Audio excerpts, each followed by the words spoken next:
അവനവനെ തിരിച്ചറിയുന്നൊരവസ്ഥ. ഏതു മനുഷ്യനും ഉറച്ചു നിന്നാലും ഒരു ശ്വാസമാണോ? ആർക്കെങ്കിലും ഉറക്കം വരുന്നെങ്കിലും ഒന്ന് എഴുന്നേറ്റിരിക്കാം. നമുക്ക് ദൈവസന്നിധിയിലാണെന്ന ബോധ്യം ഉൾക്കൊണ്ടുകൊണ്ട് മാത്രമായിരിക്കാനിടയാണ്.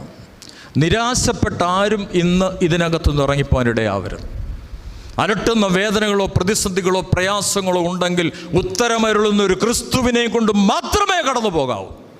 അതിന് ദൈവത്തിൻ്റെ പരിശുദ്ധാത്മാവ് ഇന്ന് ഇടപെടുക തന്നെ ചെയ്യും. എന്താണ് ഈ പാതി നോമ്പിൽ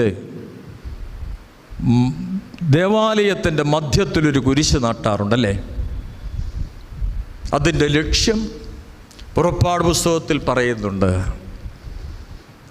അഗ്നിസർപ്പം പുറപ്പാട് പുസ്തകത്തിൽ പൂർവിക പിതാക്കന്മാർ മിസ്രയീമിൽ നിന്ന് തിരിച്ചുള്ള യാത്രയിൽ